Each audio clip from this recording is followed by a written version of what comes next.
Well, no one saw this coming.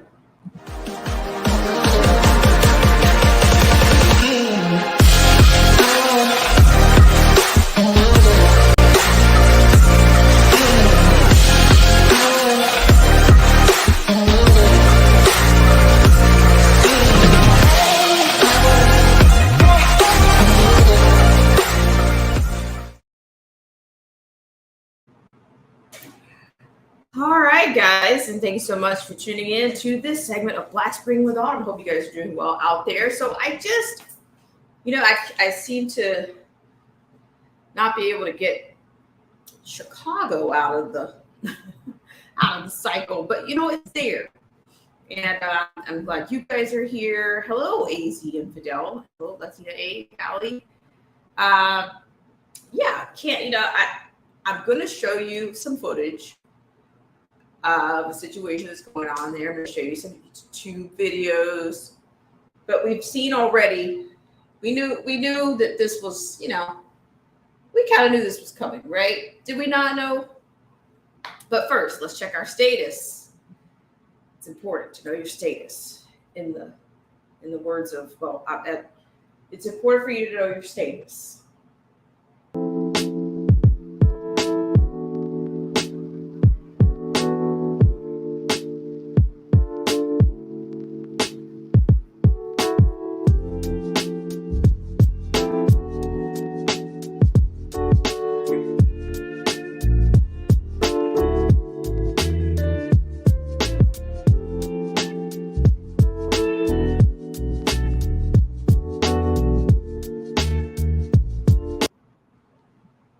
All right, so thank you so much again for tuning in. I really appreciate you guys. So let's first, before we go into it, I want to thank you guys so much for tuning in as always. But last evening, we talked a little bit about some measures that were happening on the West Coast in reference to, dare I say, smash and grabs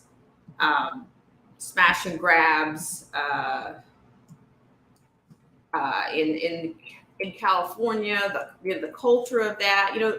I think that the smash and grabs kind of increased with the CV19. Yeah. So we're going to look at that really quickly. We're going to look at some developments with that. And also we'll have a look at what's going on in Chicago. Yeah. So I hope you guys are doing well out there. So yeah, it'll be the 459.5, the PC 459, the shoplifting and stealing items valued at under $950 and a misdemeanor crime. Now I'm under the impression that was fathered by the game show host, Gavin Newsom. So we'll go into that a little bit. All right. So let's have a look at that situation really quickly, and then I'm going to take you over to some video in which the residents in Chicago they're getting to the no, we're not going to take it. No, we're not going to take it. Okay, so things are getting a little bit heated. Okay, and then like I said, who knew this was coming? Who could have predicted it? So let's go ahead and look really quickly at some smash and grab news. Okay, so this is going to yours truly, San Francisco. We talked a little bit about it last night, just a hair. So I'm going to give you full screen so that you can, let's see. I think I'm in a freeze drive, not quite like McConnell, but not quite. Freeze tag, not Simon Says, and it's not Monopoly either, but let me scroll it up. Okay, so let's go here. Let's look at this coming out of the dailymail.com.uk. All right, so here we have, it says San Francisco Walgreens now resorts to chaining freezers to stop shoplifters in crime-riddled city swiping pizza and ice cream 20 times a day as another branch completely boards up its windows. All right, so here we go. Theft has become so bad in San Francisco that some stores are now padlocking shut their freezers and tying metal chains to ensure the doors remain closed overnight. A video shot by one potential shopper at a local Walgreens in the city sees aisle after aisle of products locked away behind perspex and glass, out of the reach of thieves. Even lower value items such as toothpaste and tissues are kept under lock and key, such as the rampant theft that has been occurring in many of the city's pharmacies and supermarkets. We did touch on pharmacies a little bit last night. All right, so here, we'll put the video in here. Don't you worry. I'm going to give you everything. I'm going to give you every aspect of this as I can.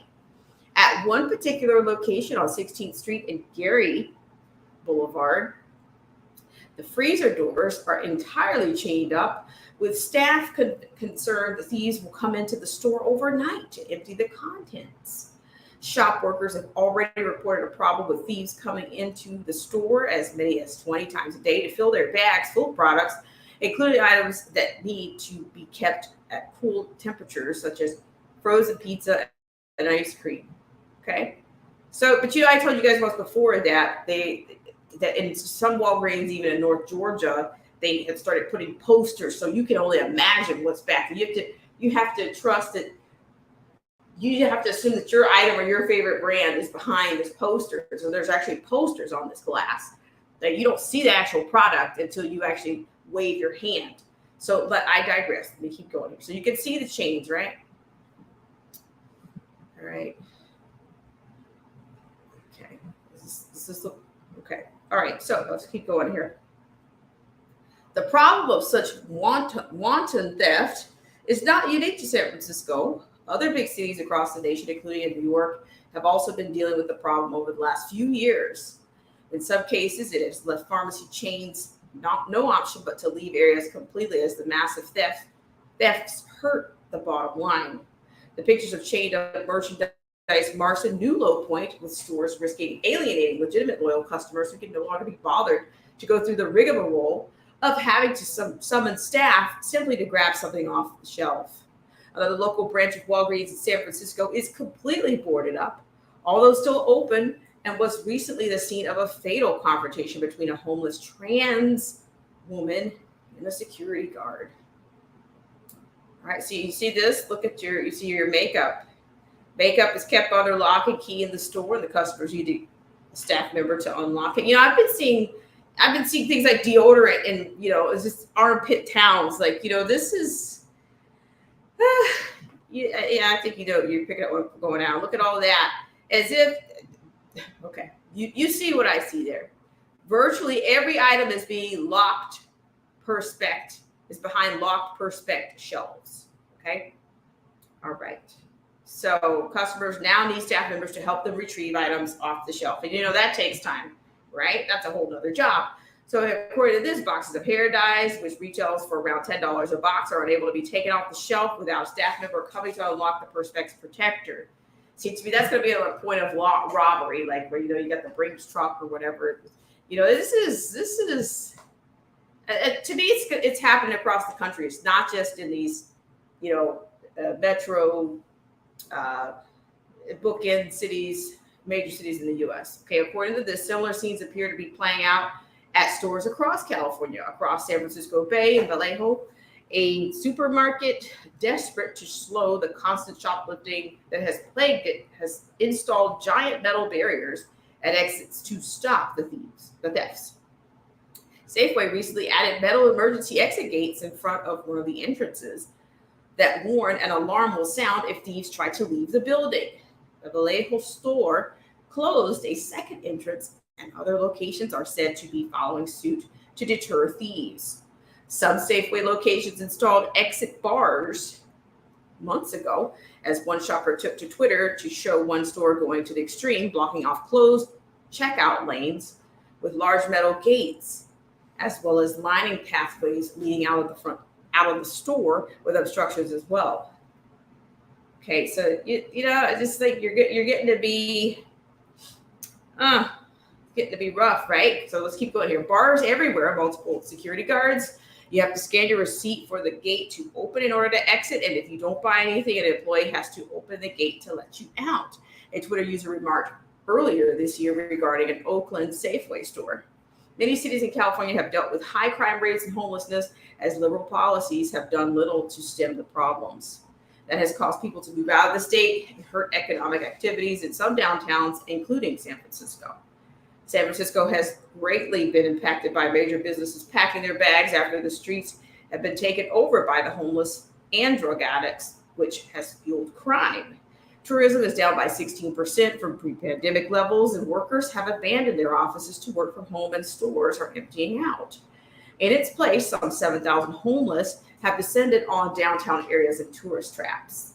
San Francisco's once bustling Union Square and downtown area is a shadow of its former self. Rows of empty stores, sparse crowds even on peak weekend shopping days in nearby hotels, including a huge Hilton unable to cover their mortgage payments. The historic Flood building, a survivor of the 1906 San Francisco earthquake, stands largely empty. Gap has gone along with nearly every other business in the property, with the exception of a tired branch of Dr. Martens and Urban Outfitters store offering 70% discounts. Wow. So it looks like they give you a little bit of the crime stats, different ones, different types of crimes: homicide, assault, robberies, larceny, rape, total crimes. Market Street is soon to be sold. Westville, San Francisco Center, the doorways reeking of urine, and every store is staffed by hulking security guards. Westville announced its planned departure last month, and several occupants of the mall have already said they'll follow. Days later, AT&T announced its iconic flagship store around the corner at 1 Powell Street, one of the largest in the country, was to permanently close. Ross Dress for Less and Saks off Fifth Avenue are operating a one-in, one-out system to deter thieves, while Nordstrom Rack is closing down altogether in September, along with its sister Nordstrom and scores of other stores such as T-Mobile and Payless Shoes. Edward Liu, 49, a local resident and hospital worker, told DailyMail.com, a lot of the stores are closing, a lot of hotels are shutting down. You don't get the numbers in downtown anymore because a lot of people are working from home. The homeless don't make people want to stay for sure. It's just not very appealing. They defecate, they urinate on the street, they do drugs on the street. The mayor isn't doing anything, and it's been like this for a very long time. Commercial realtor Mark Ritchie told DailyMail.com that San Francisco has suffered particularly badly from the rise of remote working, which has decimated football and Financial District and Union Square areas. He said the office market in San Francisco is devastated. It's had the most severe backlash from CV and remote work because of how tech-oriented the economy in the Bay Area is. San Francisco is one of the hardest hit cities to commute into downtown, so the remote work crowd, there's even more resistance. Robbery is up nearly 15% in San Francisco, while crime overall is down 6.7%. So you see, what is this? Perspex? See all these products? Okay, so then they're going, the hits keep on coming, right? In a Target, the city by the Bay, work say that the store is being shoplifted every 10 minutes. Employees say they have watched individuals actively shoveling goods into bags before making off. Other goods including trays of lipstick, nail polishes are being cleaned out by shoplifters on a daily basis, sparking fears the store could be the next to flee San Francisco's rapidly emptying downtown.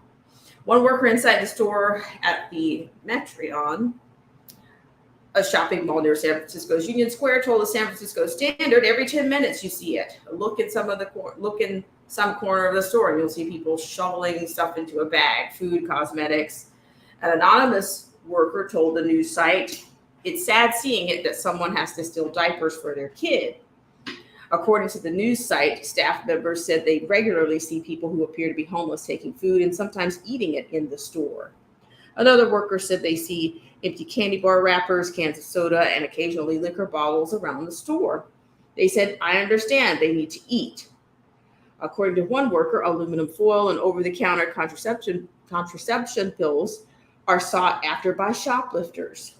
The foil is said to be used to help drug users smoke fentanyl, a worker said. Video footage of a nearby Target has been shared on social media and shows a large quantity of their stock now behind barriers. So, wow, this is a map. Here's San Francisco's major closures and departures. So there you go. You know, San Francisco hasn't been San Francisco in some time. And, you know, this is, for lack of a better phrase, this is just idiom, this is just kind of like the nail in the coffin here. All right, so it says here in the spring, retail giant Nordstrom announced they would be closing all of their locations in the city. The company said that due to the changing dynamics of San Francisco, it would be shuttering all remaining stores in the next few months. In April, Whole Foods announced it was closing all their locations, with Anthropologie and Office Depot having also made the same decisions. The stores joined the growing list of stores that have abandoned the coastal city, including H&M, Marshalls, Gap, and Banana Republic. Whole Foods had opened a new flagship location at Trinity Place in the city's Tenderloin district in March of last year. Let's see.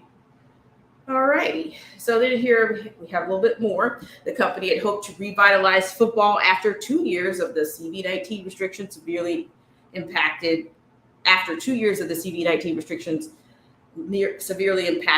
business in the area. A year on, and the organic food giant declared they would be closing their store for the time being over safety concerns. The Target spokesperson said retail crime is an urgent issue that is increasingly impacting the team and guests at Target and other retailers. It's an issue that affects all of us, limiting product availability, creating a less convenient shopping experience, and most importantly, putting our team and guests in harm's way. We are working with legislators, law enforcement, and retail industry partners to advocate for public policy solutions to combat retail crime. Okay, so I didn't show you, let's see, where there's an opportunity for me to press the button, I will do it. Okay, so let's watch this video right now. We'll try. Hope you guys are doing well on this Friday. Hope the audio works. Let's see. I don't know. It looks like we might be hit with one of these. Oh. In 1939, an international organization headed by John D. Rockefeller decided to put together a global see, there you go. I hit skip the ad. Here you go. So this is what my Target in San Francisco looks like now. There's no audio, but you can see there's some caption there for you. So that's Perspex. I mean, see, that's a different job that maybe a robot can do in safety. I'm going to drop the pendulum for anybody that's interested, because these are, you may want to respond, or you might want to speak. So People's Pendulum is on the way. But but that is quite inconvenient. So, a little Buffy there, but I'm not surprised. It's been a rash of things going on. My name is Bree Bagwell. My name is Chris Williams. Okay. My name is Kathy. Sorry about this. My I'll name's take care of Nathan this. Floyd. My name is Andrew White.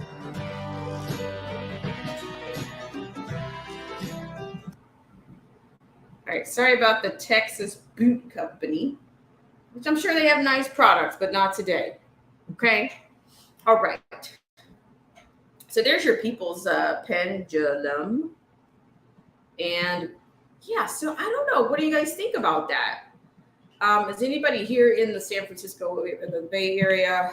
Because I know in San Diego for a while, people were, years ago, you could tell the homeless started moving from the downtown area into East County, okay? Because they were mostly in the Gaslamp area, okay? But then, after some time, you start seeing them up to 15, or you start seeing them in East County, and like, okay, how am I seeing the same homeless people? How are they getting around? That's a little sus to me. I've even shown you guys a few of those videos. Like, is it a career, or, I'm just saying, are these hired people to do? I have no idea. I can't tell you what the Hearts of Men It's not always good in there. Okay.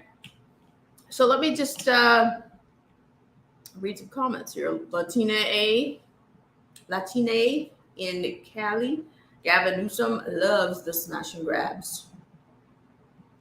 She says they should just make the store like a fast food restaurant. You drive or walk through and make your order while the employee grabs your order for you. Yeah, well, see, to me, that's what I'm saying. It's like, it's going to become less of a human experience because that's what, you see what I mean? We were talking about Demolition Man last night, about how they talked about Taco Bell lost the franchise war. Well, I think that the retail war is getting lost right now. How about it? The retail war is getting lost to thievery. And instead of people, you hear them empathizing with people, but you're not hearing them. You're not hearing anybody saying, well, you know, these people need to, you know, try to secure a residence and get a job so they can afford to buy things. Oh, well, when somebody does this to feed their kids, but then the state is so outrageous. It's not sustainable what they're doing, and it hasn't been. And what is that, London Breed? I'm sorry to say, folks, but it's going to get a lot worse because these people are plants to me. These politicians, these tricksters. The tricksters are in place. I think they've been out handpicked or they've been outsourced. All right. So I just wanted to share that little bit with you. Hope you guys are doing well on this. So now let's go on over to Chicago, shall we? I know I spent a lot of time talking about that, but let's do it. Let's go over there right now. And I wanted to talk about the travel. I think the travel industry is about to change because the SDGs, they're going to start, it's either going to be so expensive you're not going to be able to travel, or it's going to be so inconvenient that it's going to force certain people not to be able to do their jobs, not to be able to run their businesses the way that they have in the past. So let's go over to, instead, we're going to go on over to have a look at this Chicago situation, okay? Hope you guys are doing well out there. So the Chicago migrant shelter is back on the docket, my friends. It just seems like they just can't quite. Okay, so some of these I haven't seen. This is newest migrant shelter announced. Chicago residents split. Okay, so let's go with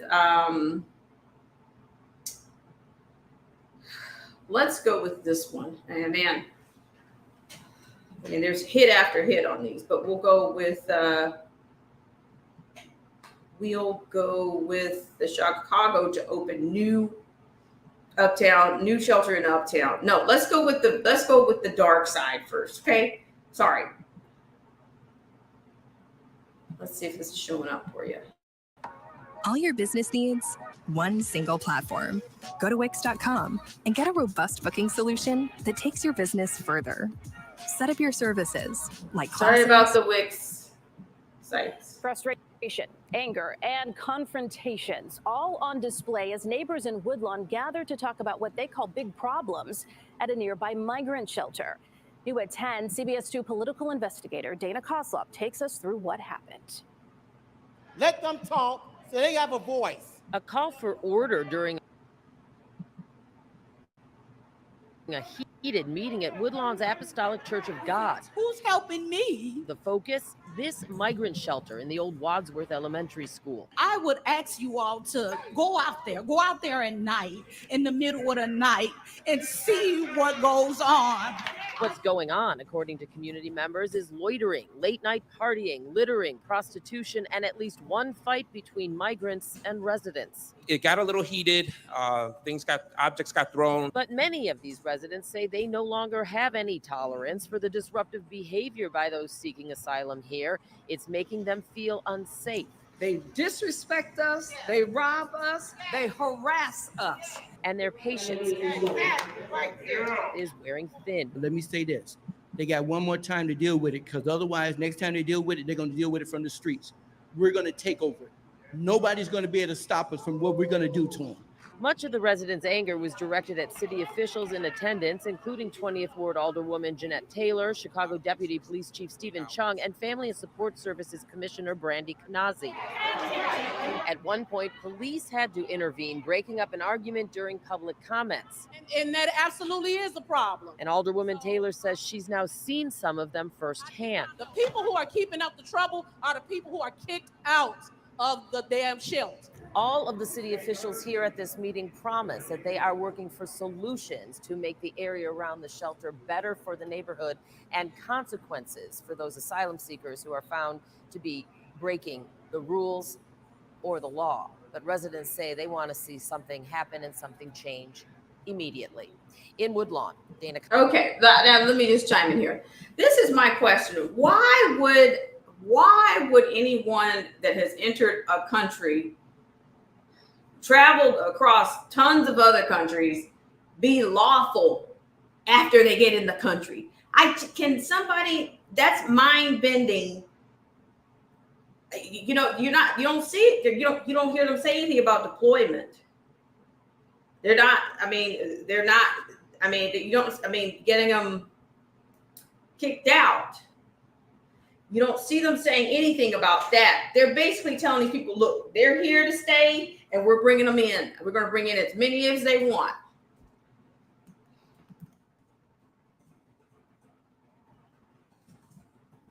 That's to me, they're not, this is not a solution. They're not offering solutions. They're not offering solutions. They're not offering lawful solutions. Okay.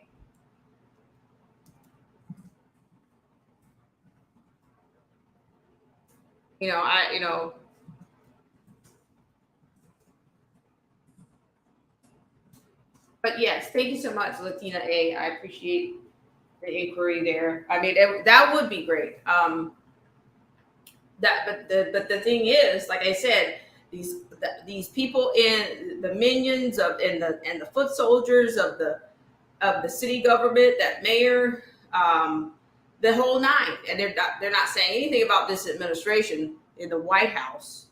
Not saying anything because they're not going to do anything about it. You're stuck with those. You're stuck with the crime. You're stuck with the acts going on. You're stuck with everything. But you also you were also participatory. You were participatory in your own demise. So I don't know, where am I coming from? I'm saying you have to deal with there are consequences for what you choose to support. Who you choose to support, it's what you choose to support. You gotta accept it when it comes your way, because that's what you supported. You say, I keep hearing these politicians talking about the soul of this. Like, honey, you need to leave my soul out of this, because that's not your responsibility. It's really not. You wouldn't be. You're not the Lord. You can't give it, then you cannot take it away. That's what they. So I would prefer these people keep that word out of their mouth. Keep that out of the dialogue. Okay, so here we go. This Alder person again. Let's see if we can get something out of her other than some crocodile tears, and she just wants to keep her job is all she's doing. Let's see. I don't know, I'm getting a whole bunch of. Okay. Okay, so here we go, guys. This is your Alder woman, Jeanette Taylor, whatever.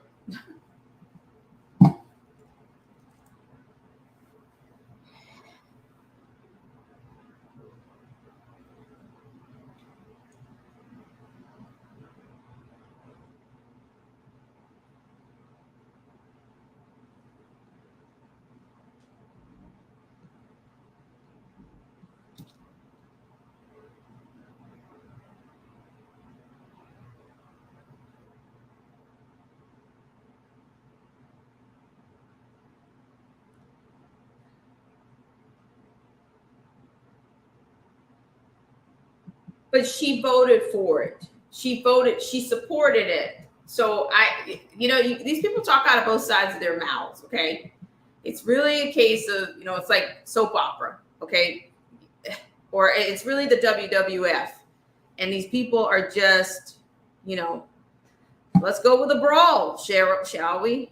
I mean, this stuff you can't make it up. So we're not just talking about Chicago, we're also talking about New York as well. Let's see. So hang on just a second. Okay, let me share this one with you. But man, there is an entire strand of these things. So there's a brawl outside of Harlem, that migrant shelter. So for the people, for the quote blacks / quote African Americans, you've basically brought problems. You guys treated your communities like it was a hotel, because to me it was using that to prop up for your support for your favorite team, and this is what you're getting. This is the result. Here we go. All right, so this is a brawl outside of Harlem migrant shelter. 2 hospitalized. All right, so this is borderline going to be that race war. Borderline. Harlem tonight after violence erupted outside a migrant shelter over the weekend. A group of disorderly men were seen throwing objects at people walking by. Fox 9's Christine Russo joins us live from Harlem. Christine, what do we know about what happened? Natasha, Steve. So yesterday, police told us that a group of migrant men staying at this shelter started this fight yesterday morning by throwing objects at people who were just walking by here. But then today, police were no longer able to confirm that they were migrants. Regardless, a fight did break out here and ultimately sent 2 people to the hospital. A Sunday morning fight outside a Harlem shelter sent 2 people to the hospital. Witnesses say a group of men standing outside the shelter at 31 Central Park North were throwing objects at people walking by. They say when a 35-year-old man tried to step in and stop them, he was pushed through a glass door of an apartment building.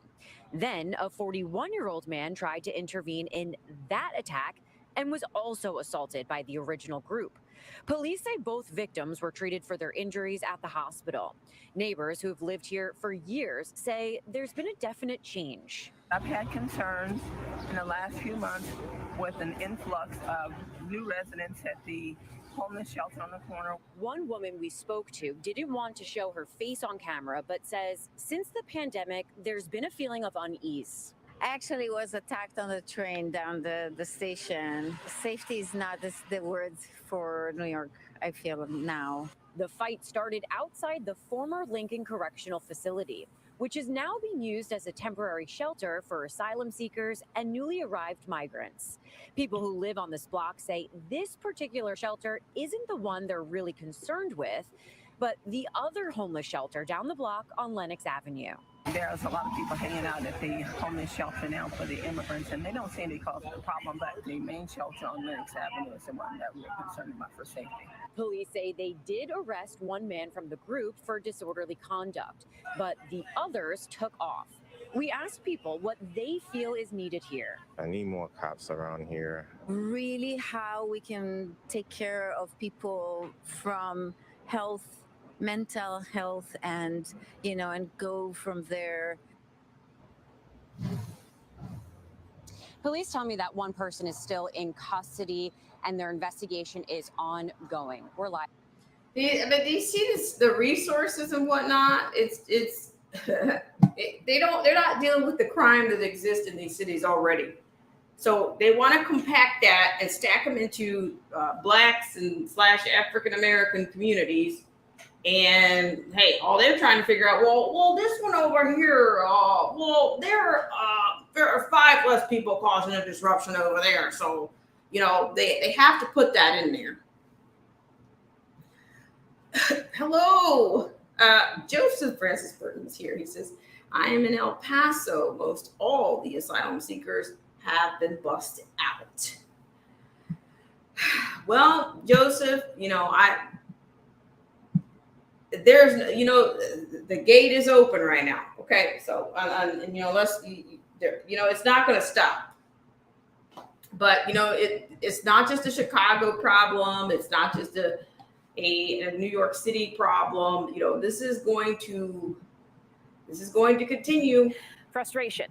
To me, it's pretty dangerous. They have to know that something about this, that none of this is for them.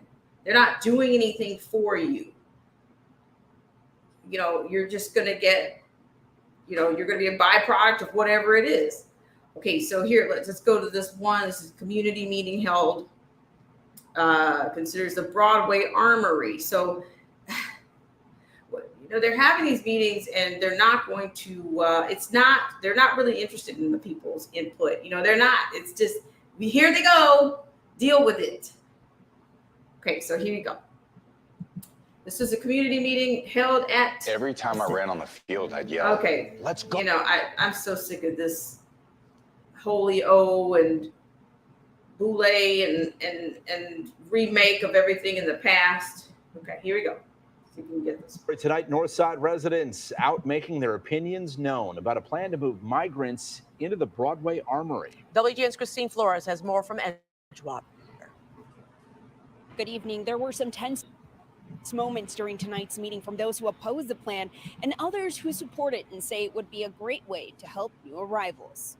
It is hard for us to repurpose space, but it is a time that we're living right now where we need to repurpose space. This is now the second meeting being held to discuss the possibility of housing newly arrived migrants at the Broadway Armory. This would mean closing the facility for all recreational activities and services other than those allocated for the senior center. This is really disappointing to me, not only that because I'm losing the place that I do my sport, but also because I see how many kids rely on this building for after school programs. 1,600 people of our community at-risk kids come every week. Why would you do that? And why would you not? There's 5 empty churches in our area. City officials say the site has a capacity to host up to 350 new arrivals. While the timeline is fluid, they say they would reevaluate the program in 6 months. Beginning on August 1st, given this significant need, we will be opening a shelter here at the Broadway Armory. And today we want to talk with you about what that looks like. I think this is an opportunity for this community to show its compassion and humanity. I listened to the presentation, and the Armory is not being shut down. It's being used to help people in need. Another point of concern for some residents is what they're calling the lack of transparency between the public and city and state officials. I'm wondering if the mayor's office is going to start being more transparent with us. It doesn't always have to be good news, but just to hear something would be helpful. So I want to ask, given the fact that our governor is a billionaire scion of the Hyatt family, and he and his family, like no one else on earth, could fix this problem with Hyatt resources alone, why is that not central to the discussion here? We need more communication. We have solutions, and we can create the community to make it safe for everybody. But everybody, it needs to be a win-win for both the migrants and the residents. After tonight's meeting, I spoke with some residents who oppose the plan who told me they left here hopeful. They submitted a request with the mayor's office to meet with him and possibly change the city's mind before August 1st. Reporting in Edgewater, Christine Flores, WGN News. All right, so there you get. So I think you get the gist of. So this is to me. I'm going to call this the kick the candemic. The kick the candemic is going to continue. Typical. I don't know where's this Broadway Armory. I'm not sure where this is. This is to me. Oh, we want to show our humanity. We are the world. I mean, there's a choice you're making. A lot of people have complicated their own lives. It's really not going to be a brighter day for you and me. It's right, not collectively. No, it's not happening. Okay, because cultures clash. You bring people in under the premise of an illegal, people in under illegal pretenses, and look what you get. They're going to do whatever they do.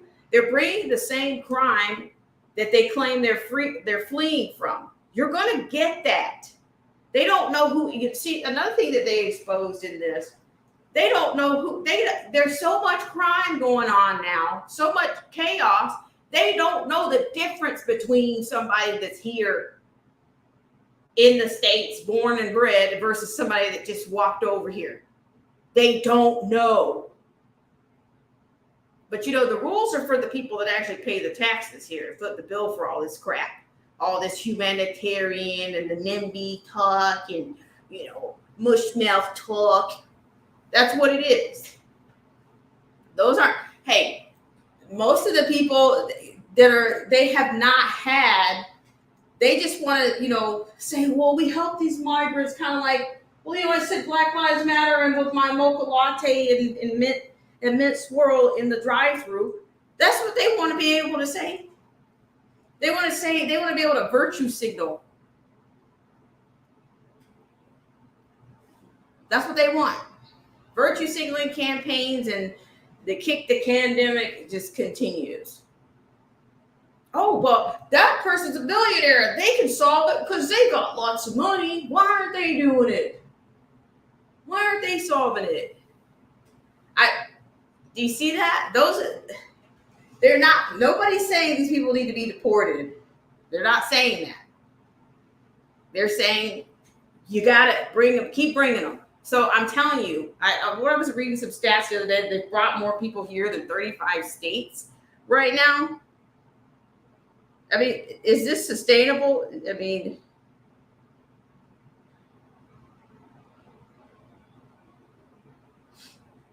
is it sustainable? No. I can guarantee that it's not. So,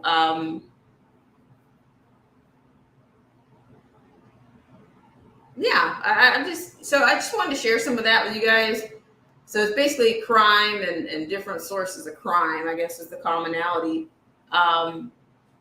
That's pretty much it. So let's see, Latina A.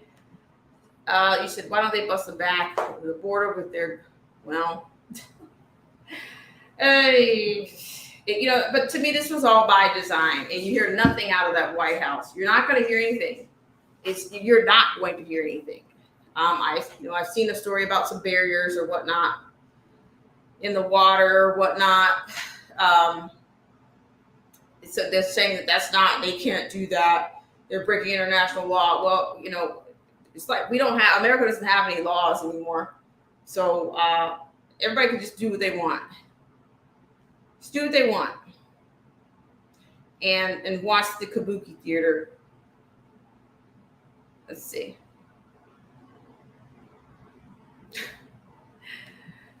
Yeah, well, like I said, when it comes to the celebrities, to me they play by a different set of rules already. So I just can't, other than have watched these people 20 years ago, 30 years ago, I really can't. Only thing I can do is just say, he'll be, I wish him the best of luck. But, we all have to endure to the end at this point. I mean, yeah, I can't really empathize with him, but, do what you got to do. Stand your ground.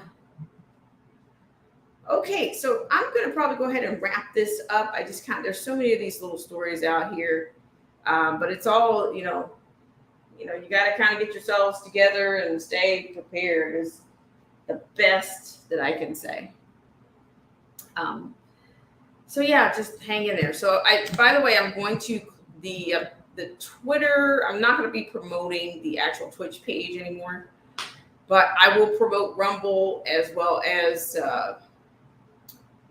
the LBRY. Okay. All right, guys. So like I said, the pendulum was out there, but you guys come back at any time. If you're watching this replay, I welcome the comments. Let me know what you're doing. If you're in the Chicago area, let us know. Let us know what's happening there. Kate, and what you're doing and how you're managing. So I'm going to get out of here, and you guys have a great rest of your Friday. Great start to the weekend. If anything else comes up, we'll see. All right, guys, thank you so much. Latina in Cali, Joseph Francis Burton, as well as Asian Vidal that came in earlier. I thank you guys so much. I really appreciate it. And I'll see you guys later. But just one word for our friends.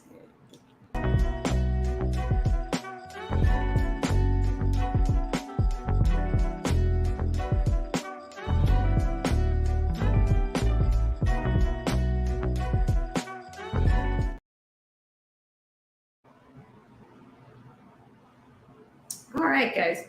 All right, well, I'll see you guys later. Have a great start to the weekend.